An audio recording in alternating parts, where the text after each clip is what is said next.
Oi pessoal, tudo bom com vocês? Eu espero que sim, porque comigo tá tudo ótimo e eu tô aqui hoje para mais uma história aterrorizante aqui do canal. Então se você gosta desse tipo de história, já se inscreve e ativa o sininho das notificações para ficar por dentro sempre que sair vídeo novo aqui no canal. E eu também te convido que se no final do vídeo você tiver gostado, deixa seu like e assiste mais um vídeo aqui do canal, que eu tenho certeza que você também vai gostar. Então é isso, eu vou puxar a vinheta e vamos começar a nossa história aterrorizante de hoje. Vamos lá!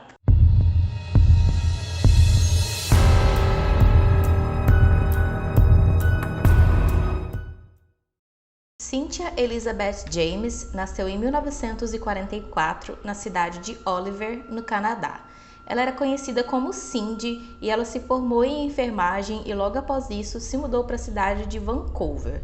Nessa cidade, ela então se tornou uma administradora em uma pré-escola para crianças que sofriam com algum problema comportamental ou emocional. Cindy foi casada durante um tempo com um homem chamado Roy, mas em 1982 ela e seu marido se divorciaram. Aproximadamente 4 meses depois que a Cindy se divorciou do seu marido, a vida dela começou a se tornar um verdadeiro pesadelo. Do nada, em um dia comum, ela recebeu uma ligação muito estranha no telefone de sua casa. Ela não reconheceu a voz da pessoa que estava do outro lado da linha, porém a pessoa começou a falar um monte de coisa estranha para ela, umas coisas bastante fortes, como dizendo para ela se matar ou dizendo que a própria pessoa ia matar ela.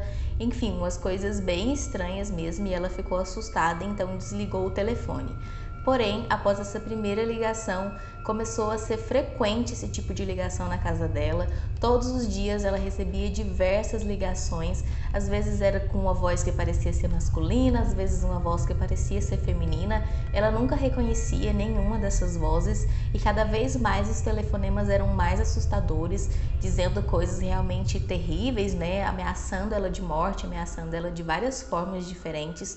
E ela foi ficando bastante assustada com essa situação. Como se já não bastasse, ela também começou a encontrar na caixinha de correio dela algumas cartas com esse mesmo tipo de conteúdo.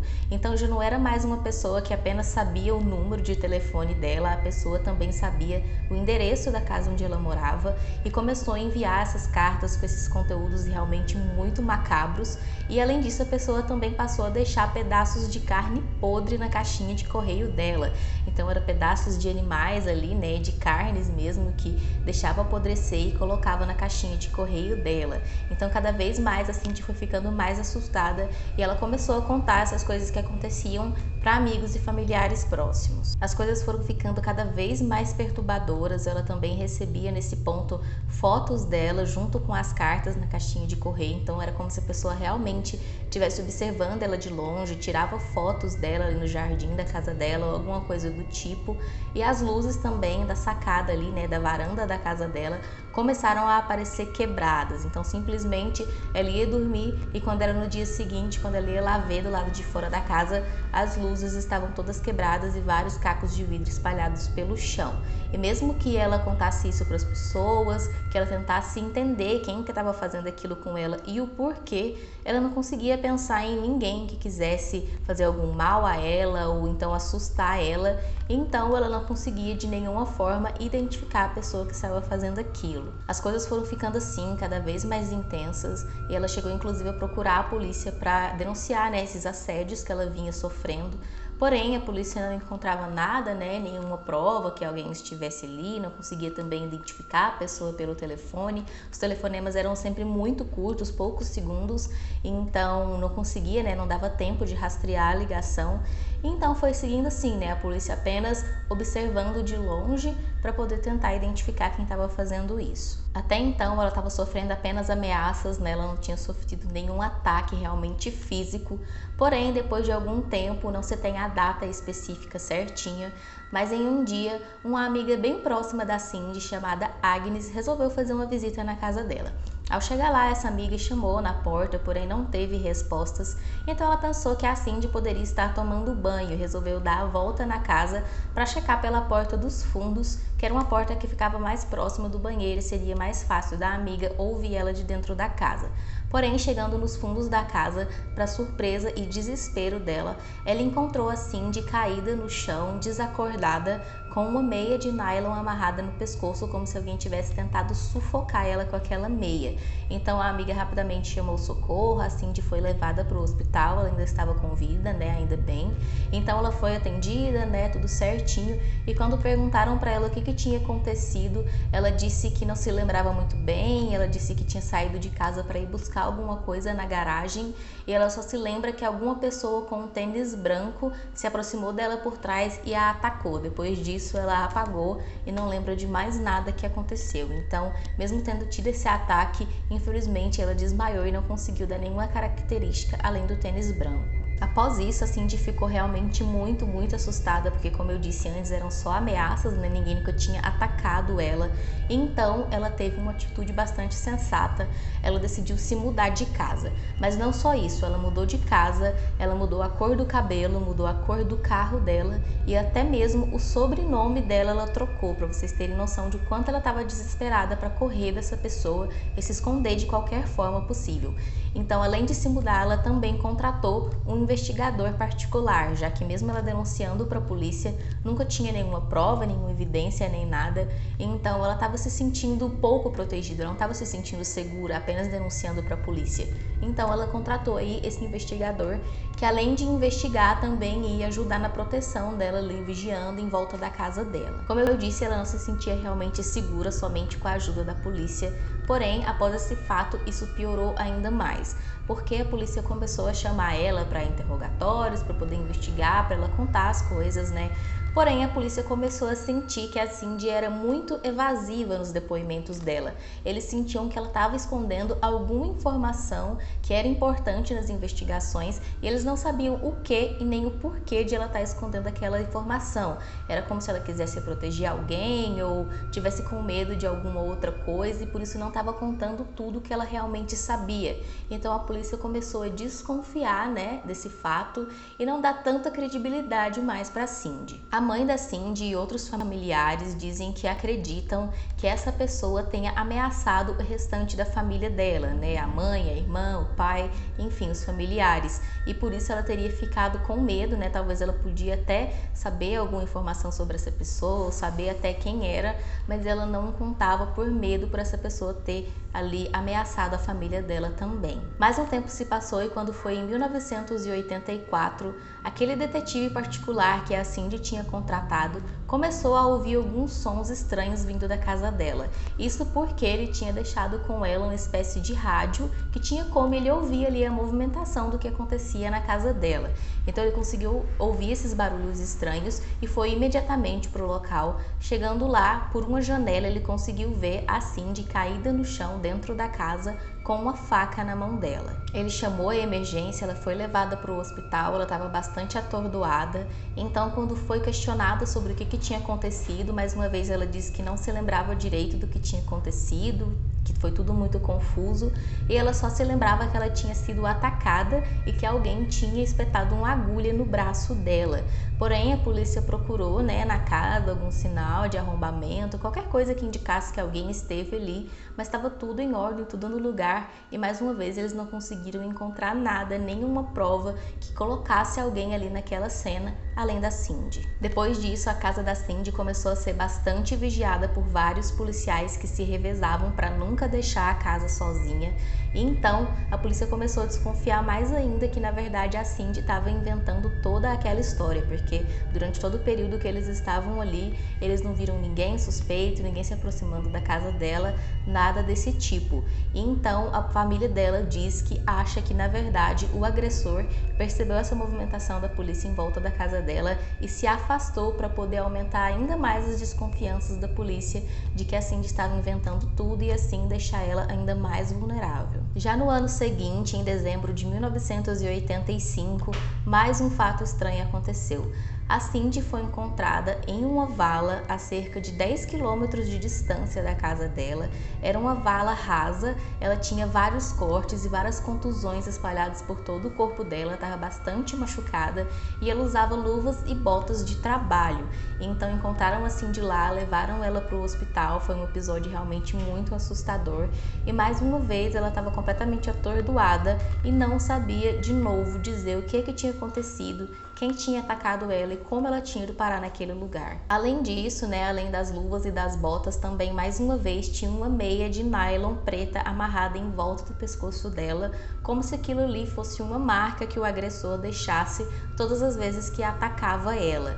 Então, né, a amiga dela, aquela amiga mais próxima, a Agnes, ficou bastante preocupada, muito mesmo, e resolveu então, junto com o seu marido, ir passar algumas noites junto com a Cindy na casa dela para ver se eles conseguiam flagrar alguma coisa junto com ela. Durante uma das noites, no meio da madrugada, eles ouviram barulhos estranhos vindo ali da parte de baixo da casa, então eles desceram bem calmamente para ver o que estava acontecendo e chegando lá eles se deram conta que o porão da casa estava em chamas, estava completamente envolto em fogo. Então eles saíram correndo para fora da casa para pedir ajuda e o Tom, marido da amiga dela, Agnes, então ao sair correndo para pedir ajuda, ele percebeu que tinha um homem parado ali próximo ao meio-fio da casa, de capuz, olhando para a casa. E conforme ele se aproximou um pouco desse homem para pedir ajuda, esse homem simplesmente virou as costas e saiu andando rápido, praticamente correndo do Tom. Ele achou aquilo bastante estranho, mas ele estava mais desesperado em apagar as chamas da casa, então eles conseguiram ajuda e apagou o fogo, né? Além disso também, o telefone estava com as linhas cortadas mais uma vez, isso acontecia direto com ela, toda vez que ela ia mexer no telefone, ela percebia que as linhas estavam cortadas, então por isso que ele teve que sair da casa correndo para pedir ajuda para vizinhos, para chamar a emergência. Durante as investigações de como surgiu aquele fogo na casa, a polícia conseguiu identificar que alguém tinha colocado fogo em um local específico do porão e nesse lugar só tinha duas formas da pessoa chegar por ali, ou por uma janelinha pequenininha que tinha ali no porão, ou então por dentro da própria casa. Porém, aquela janela estava cheia de poeira, enfim, enferrujada, tinha muito tempo que ninguém passava por ali, logo eles descartaram essa hipótese, então a pessoa só podia ter vindo de dentro da casa. Com essa descoberta, mais uma vez as suspeitas recaíram todas sobre a Cindy e então, finalmente, familiares e até ela própria resolveu se internar em uma ala psiquiátrica em um hospital local para fazer um tratamento. Ela foi de livre e espontânea vontade, ela disse que não estava mais aguentando aquela situação que estava acontecendo com ela, então ela foi para esse hospital e ela fez tratamento lá durante 10 semanas. Durante essas 10 semanas, o médico dela disse que não encontrou nada, nenhum traço nela que indicasse que ela tinha algum problema mental, alguma coisa desse tipo, e também nada que indicasse que ela teria forjado aqueles ataques e aqueles assédios todos contra ela mesma. Então o médico descartou ali que seria a própria Cindy, apesar de a polícia ter praticamente certeza que era ela que inventava tudo. Após sair da clínica, a Cindy também ainda tinha certeza de que o seu agressor continuaria perseguindo ela, então ela disse para alguns familiares que ela já estava cansada daquilo e que ela própria ia atrás desse agressor para poder pôr um fim de uma vez por todas nessa perseguição. Quando foi no dia 25 de maio de 1989, praticamente 7 anos após a Cindy ter recebido o primeiro telefonema ameaçador, a Cindy simplesmente desapareceu. No mesmo dia, na parte da tarde, o carro dela foi encontrado abandonado em um estacionamento do bairro e no carro tinham alguns pertences dela na parte de dentro, né? E também alguns pertences dela jogados no chão embaixo do carro, né? Do lado de fora do carro. E também, além disso, foi encontrado sangue na porta do motorista do carro. Eles mais uma vez não conseguiram encontrar rastros de que alguém estivesse estado ali, né, com a Cindy naquele carro. E então, depois de 2 semanas do seu desaparecimento, infelizmente, o corpo da Cindy foi encontrado em uma casa abandonada. O corpo dela estava bastante machucado, né, com vários cortes e contusões, assim como daquela vez que ela foi encontrada atordoada naquela vala.